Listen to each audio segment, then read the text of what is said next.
تصوف کے اداروں کے ذمہ دار اس نظم اور نظام کو پیور رکھتے تھے اور پوری کوشش کرتے تھے کہ اس کی پیورٹی میں کوئی خلل نہ آئے، اور جو خلل ڈالتا تھا اس کو نکال دیتے تھے، اور اس پر پوری توجہ رکھتے تھے کہ کہیں کوئی خلل، کوئی خرابی بیچ میں کسی وجہ سے تو نہیں آ رہی، یعنی وہ آمیزش نہیں ہونے دیتے تھے۔ لازمی بات ہے کہ آدمی اس وقت تک مکلف ہے جب تک کہ وہ زندہ ہے۔ جب وہ لوگ گزر گئے تو پھر ضروری نہیں تھا کہ قبروں سے تصرف کیا جاتا اور قبروں کے ارد گرد کے ماحول کو درست کیا جاتا، کیونکہ وہ بتا چکے اور اپنا کام کر چکے۔ یہ ذمہ داری ہے اوپر کے لوگوں کی کہ وہ اسی طریق کو خلوص اور للہیت سے اسی طرح چلائیں جس طرح بانی نے اس کی ابتدا رکھی تھی۔ لیکن ہوا یوں کہ، یا ہوتا ہی یوں ہے کہ ایک چیز ایک وقت تک خالص رہتی ہے، پھر جب اس کو کوئی ڈھانپنے والا نہ ہو تو ادھر ادھر سے جب ہوائیں چلتی ہیں تو تنکے اڑ کر اس کو خالص نہیں رہنے دیتے اور لوگ اس میں آمیزش کر دیتے۔ پھر آمیزش بڑھتے بڑھتے اتنی زیادہ ہو جاتی ہے کہ اصل چیز ویسے ہی گم ہو جاتی ہے۔ جب اصل چیز ویسے ہی گم ہو جاتی ہے تو لوگ فتویٰ دیتے ہیں اس آمیزش پر یا اس ملاوٹ والی چیز پر۔ کوئی اسے شرک کہتا ہے، کوئی اسے بدعت کہتا ہے، کوئی اسے خلاف شریعت کہتا ہے، کوئی اسے خلاف عقل کہتا ہے، اور کوئی اسے خدا کے مقابلے میں لاتا ہے اور بڑی بڑی باتیں کرتا ہے۔ تو جو لوگ تصوف کے منکر ہیں، ان کی اکثریت تصوف کی منکر اس وجہ سے ہوئی کہ تصوف کے اقرار کرنے والوں نے تصوف کو درست طریقے سے ریپرزینٹ نہیں کی۔ یعنی جو پیورٹی ہے یہ فرسٹ پرائیورٹی ہونی چاہیے، تو جب انہوں نے اپنے نظام کو خود ہی اس میں خلل پیدا کر دیا اور ملاوٹ پیدا کر دی تو پھر ایک جماعت نے اس کا انکار کرنا ہی تھا۔ لہٰذا اس دور میں جو کہ ہے ہی ملاوٹ کا دور، اور جس ملاوٹ کے بارے میں فرمان رسول بھی ہے کہ جس نے ملاوٹ کی وہ ہم میں سے نہیں، مطلق بات۔ اس میں دودھ میں پانی کی ملاوٹ بھی ہے، اس میں اسلام میں کفر کی ملاوٹ بھی ہے، اس میں سنت میں بدعت کی ملاوٹ بھی ہے، اور اس میں ہر فکری، نظریاتی، اعتقادی، مادی، روحانی ہر ملاوٹ ہے۔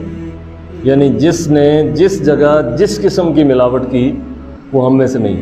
کوئی پگڑی باندھ کے ملاوٹ کرے تو وہ بھی خائن ہے، کوئی تجارت میں ملاوٹ کرے تو وہ بھی خائن ہے، اور کوئی کسی صورت میں کرے، کسی دائرہ میں کرے، وہ ملاوٹ ہی ہے۔ اب دو چیزیں ہیں، ایک ہوتی کوالٹی اور ایک ہے کوانٹٹی۔ کوالٹی معیار ہے اور کوانٹٹی مقدار ہے۔ اب مقدار بڑھانے کے چکر میں معیار نہیں رہتا۔ انسان کو بسا اوقات مقدار فائدہ نہیں دیتی، معیار فائدہ دیتا ہے۔ تو لوگوں نے اپنے فالوور بڑھانے کے لیے مقدار پر توجہ دی تو معیار جاتا رہا۔ اب یہ توجہ بعض لوگوں نے اس لیے بھی دی کہ اس مقدار میں سے معیار نکل آئے گا، لیکن ہوتا یہ ہے کہ مقدار کا غلبہ اتنا سخت ہے کہ معیار بیچ میں سے نکل ہی نہیں پاتا اور آدمی مقدار میں گم ہو جاتا ہے۔ پوری دنیا میں جن لوگوں نے بھی، جہاں بھی، جس شعبے میں بھی معیار کو چھوڑا اور مقدار میں پڑ گئے تو پھر قدرت نے ان کو ان کے حال پہ چھوڑ دیا۔ اسلام جب تک چند لوگوں میں تھا تو وہ اپنی خالص شکل میں خالص لوگوں میں موجود تھا، پھر جب وہ پھیلا تو پھر ضروری نہیں کہ ہر کلمہ گو نے اس پہ اسی طرح عمل کیا جیسے اولین ادوار کے ان لوگوں نے عمل کیا کہ جن میں اسلام اتارا گیا یا جنہوں نے اس کی تبلیغ کی ابتدا کی۔ تو کہانی جب پھیلتی ہے تو پھر پھیل جاتی ہے۔ سیاست ہو یا تجارت ہو، جو لوگ اس کام میں پڑتے ہیں تو پھر آگے سے آگے، آگے سے آگے، آگے سے آگے چلتی ہے، اور اس کی کوئی انتہا نہیں، یہاں تک کہ مر جاتے ہیں۔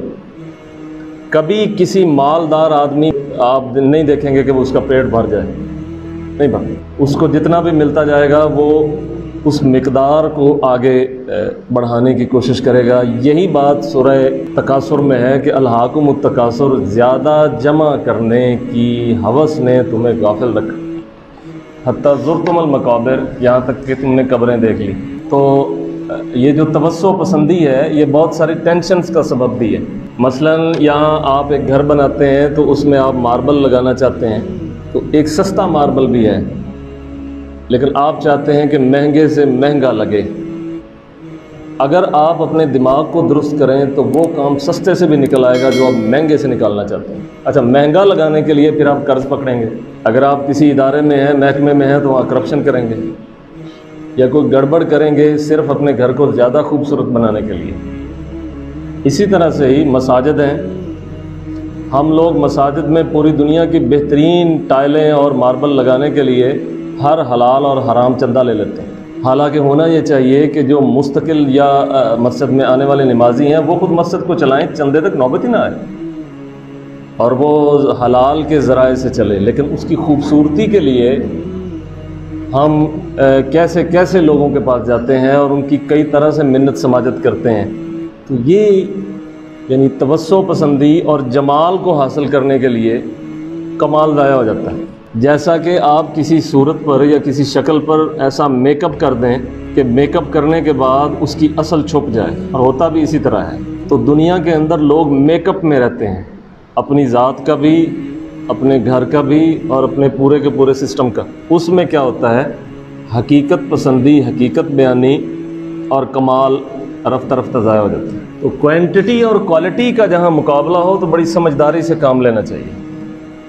دوسرا، purity should be the first priority, یہ جو خالص کسی چیز کو رکھنا ہے یہ پہلی ترجیح ہونی چاہیے، یعنی چیز کو خالص رکھنا ہے، اس میں ملاوٹ نہ آئے۔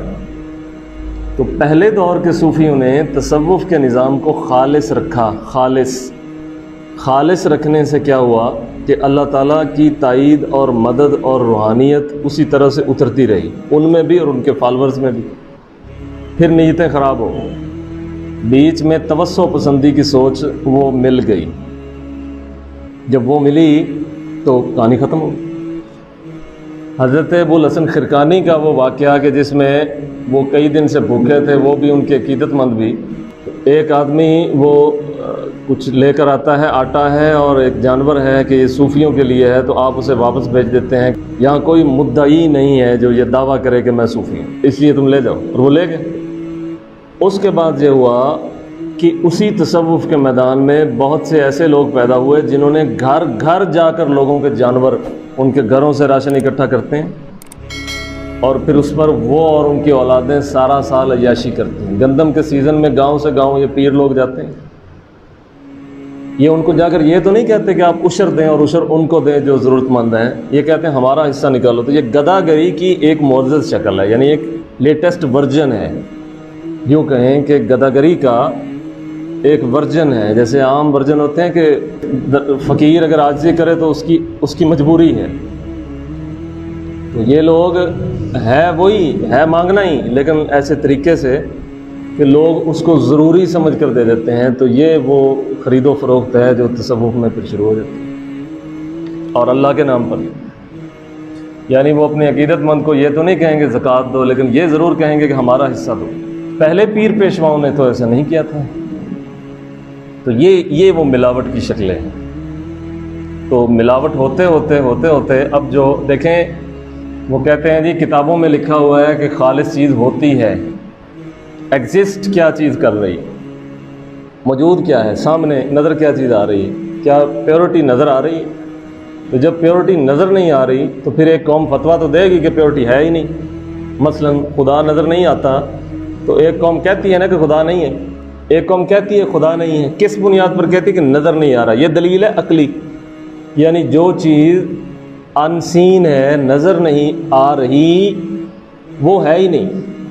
ان سے اگر کہا جائے کہ ہوا نظر آ رہی ہے نا، ہے، ہوا کے ہونے پر دلالت کیا ہے کہ ہوا جب چلتی ہے تو ہوا ہلاتی ہے، تو جو چیز ہلتی ہے وہ بتا رہی ہے کہ مجھے ہوا نے ہلایا ہے۔ اسی طرح پوری کائنات جو حرکت میں ہے، یہ حرکت بتاتی ہے کہ کوئی پیچھے محرک ہے جس کی وجہ سے حرکت ہے، اور وہی محرک پیچھے چلتے چلتے جو پہلی اکائی ہے وہی خدا ہے۔ جسے علت العلل کہتے ہیں، اس کی وجہ یہ، اس کی وجہ یہ، اس کی وجہ یہ، اور وجہ پیچھے چلتے چلتے جہاں جا کر وجہ خود رک جائے گی وہی خدا۔ ہم یہ تو نہیں کہہ رہے کہ خدا کسی انسانی شکل جیسا ہے یا وہ کوئی ہم اس کا نقشہ بنا لیں گے یا اس کی تصویر کھینچ لیں گے، نہیں۔ یہ جو لوگ کہتے ہیں کہ خدا نور ہے، تو نور از آلسو میٹیریل، نور تو خود مادہ ہے اور خدا تو مادہ سے پاک ہے، یعنی خدا کو نور کہنا بھی ایک وجہ سے ہے، ورنہ خدا تو اس کے بھی آگے ہے۔ تو جسے ہم خدا کہہ رہے ہیں اس کو وہ نہیں سمجھتا جو کہتا ہے کہ نظر نہیں آ رہا تو وہ ہے ہی نہیں۔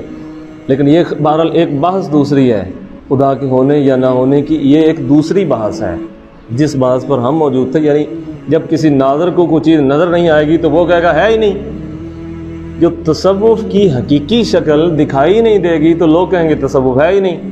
اس حقیقی شکل کو زندہ کرنا چاہیے، یہ ہماری عالمگیر دعوت ہونی چاہیے کہ جو لوگ تصوف کے ساتھ جڑے ہوئے ہیں وہ اگر اس کی حقیقی شکل کو زندہ نہیں کر سکتے تو یہ کہیں ہی نہ کہ ہم تصوف کو ریپریزنٹ کر لیں، کہیں نہ۔ ایک پولیس والا نہیں ہے اور پولیس کی وردی پہن کر اگر پولیس والا بن جائے تو محکمہ یہ کہے گا نا کہ اس نے زیادتی کی، سزا اس اعتبار سے ہوگی کہ اس نے ایک تو دھوکہ دیا ہے اور دیگر بھی اعتبار قائم کریں گے، پھر اس کو پکڑ لیں گے، قید ہوگی، سزا ہوگی، جرمانہ ہوگا، کیونکہ یہ پولیس والا بن رہا تھا، حالانکہ یہ پولیس والا ہے نہیں۔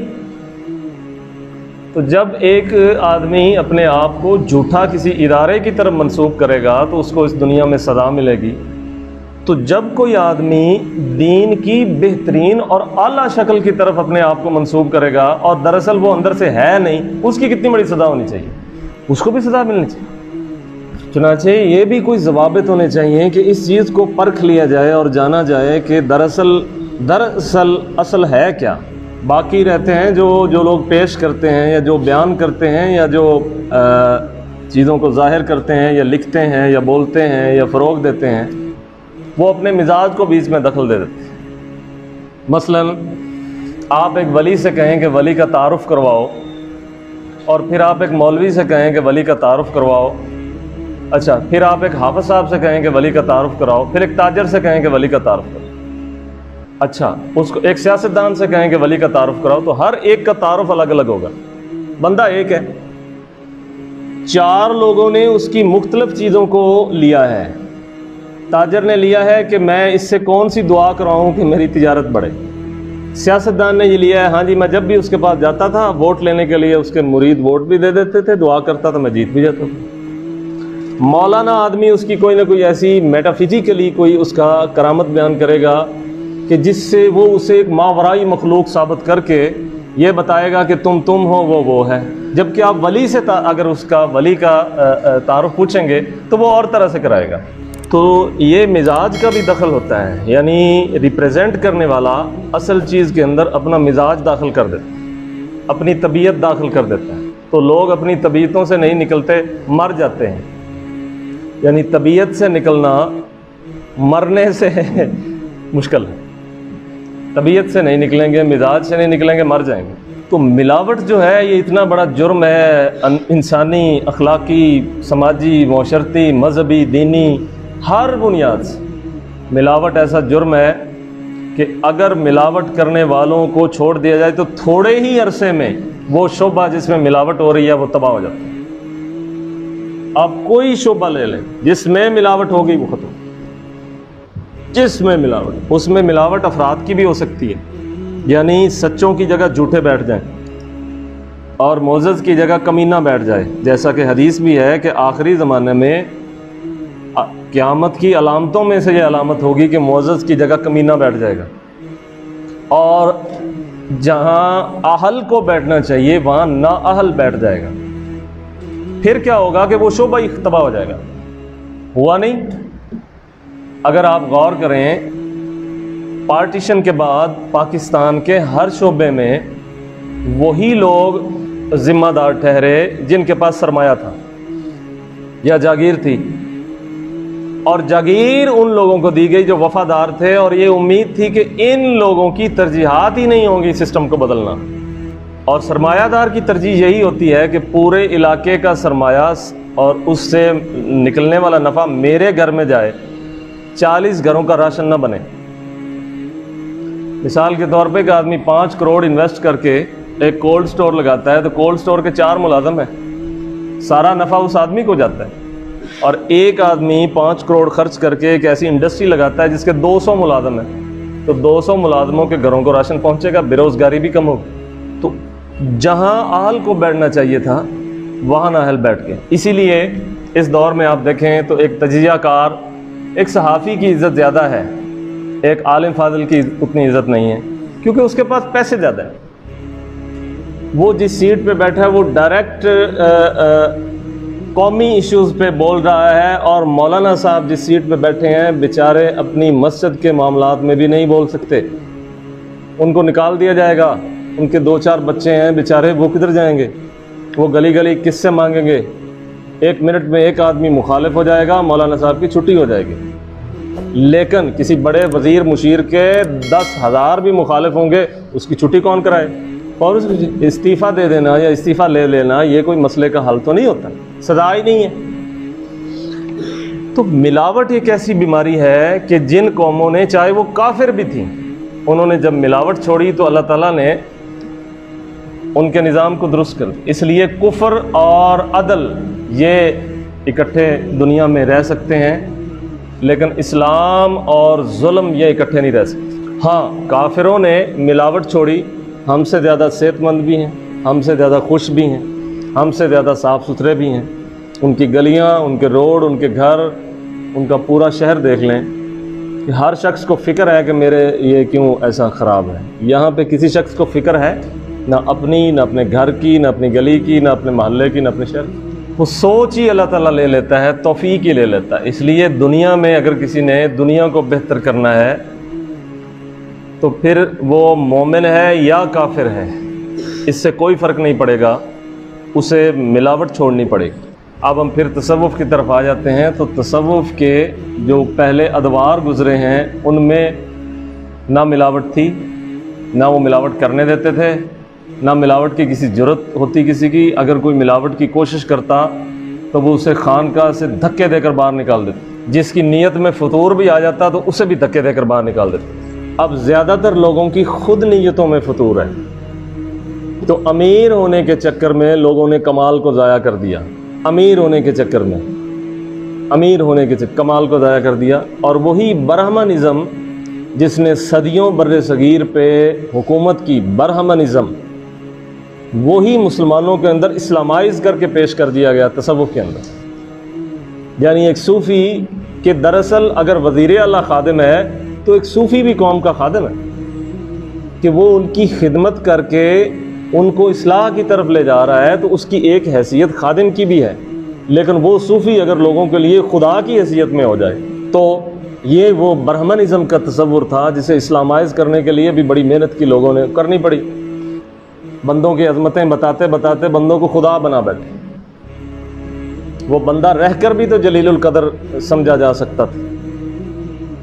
ہاں، پہلے لوگوں نے بڑی صاف باتیں کی ہیں، حضرت ابن عربی نے بڑے بڑے کمالات لکھے ہیں بندوں کے، لیکن یہ بھی تو لکھا ہے کہ الرب رب و ان تنزل والعبد عبد و ان تعرج، بندہ بندہ ہے چاہے جتنا بھی ترقی کر لے، کوئی شرک کا نام و نشان نہیں۔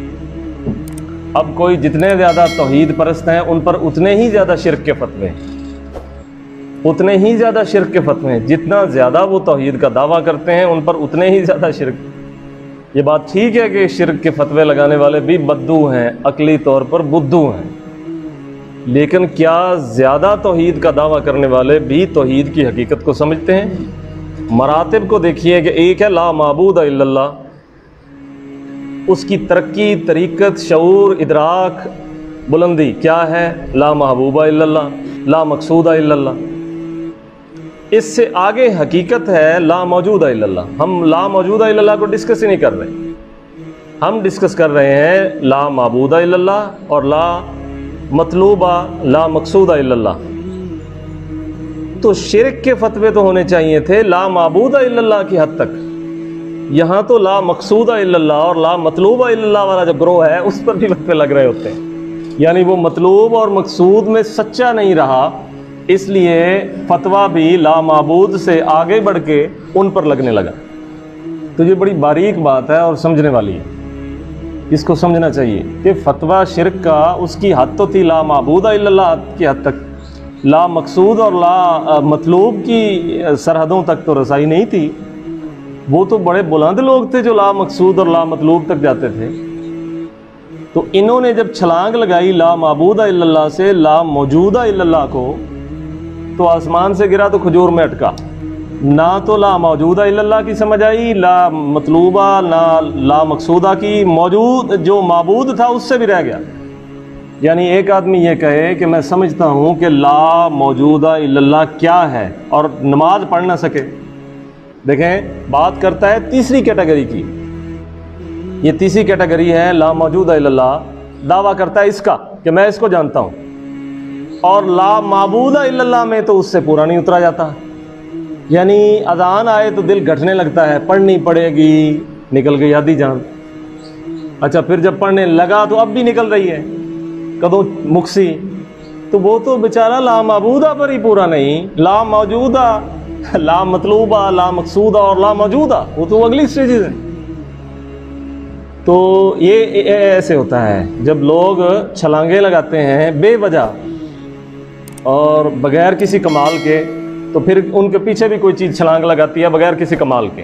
اب اس موضوع پہ وہ آخری بات کہ جب ابلیس کو لوگ اس دن پکڑیں گے کہ تو تھا جس نے ہمیں بہکایا تھا، تو نے پھسلایا تھا، تو نے کیا تھا سارا کچھ، تو وہ آگے سے کہے گا انی اخاف اللہ رب العالمین، میں تو ڈرتا ہوں، میں نے تو یہی کہا تھا نا کہ یہ کرو یہ نہ کرو، میں بھی جانتا تھا کہ یہ کرنا چاہیے اور یہ نہیں کرنا چاہیے، میں نے تو دعوت ہی دی تھی،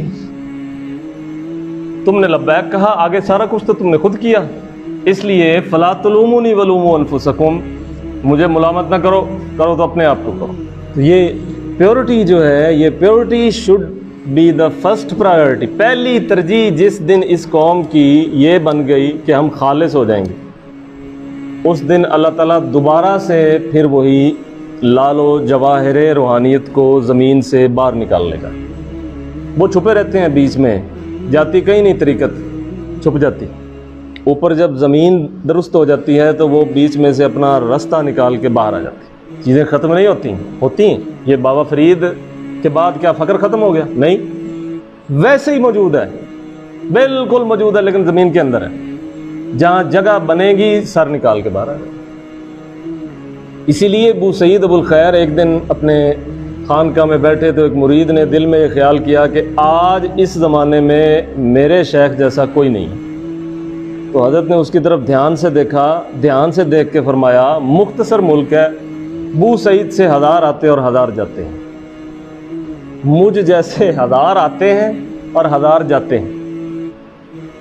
یہ اس کو یہ سکھانا مطلوب تھا کہ اصل کام کی طرف دھیان کر، میری طرف کرے گا تو میں تو چلا جاؤں گا، پھر سوائے فاتحہ خوانی کے تیرے پاس اور کوئی چیز نہیں، کوئی چیز نہیں ہوگی میرے مزار پر سوائے کہ تو آ کے فاتحہ پڑھے گا، تو دعا کر لے گا اپنے لیے، اور کیا ہوگا۔ اصل کام کی طرف دھیان کر، پھر تو جب میرے مزار پر آئے گا تو میں تجھے ویسے ملوں گا جیسے زندگی میں ملتا تھا۔ اس لیے وہ لوگ جنہوں نے زندگی میں، بزرگوں کی زندگی میں ان کے اصل کام کی طرف دھیان کیا، ان کے لیے بزرگ مرے ہی نہیں، اور جنہوں نے صرف بزرگ کی طرف دھیان دیا اور اصل کام کی طرف دھیان نہیں دیا تو بزرگ فوت ہو گئے۔ یہ بات سمجھائی تھی صدیق اکبر نے اس دن جس دن رسول اللہ کا وصال ہوا تھا، آپ نے فرمایا وما محمد اللہ رسول، بیٹھ جاؤ عمر اور سنو کہ محمد صلی اللہ علیہ وسلم اپنی تمام بلندیوں، عظمتوں، رفتوں، کمالات، درجات، نبوت، رسالت، امامت، سیادت کے ساتھ خدا کے ہاں موجود ہیں، لیکن اس دنیا سے رخصت ہو۔ اب اگر تم یہ کہو کہ وہ اٹھیں اور پھر ویسے ہی نظم چلتا رہے ان کے ساتھ، تو ایسا نہیں ہوگا۔ دو موتیں ان پر جمع نہیں ہوگی، ایک موت آئی اس سے وہ انتقال مکانی ہو گیا۔ اب یہ نہیں کہ دوبارہ سے زندہ ہوں اور پھر اسی طرح چلے، اس لیے جو انہوں نے تمہیں پیغام دیا ہے اس پیغام کو لے کر پوری دنیا میں پھیل جائے۔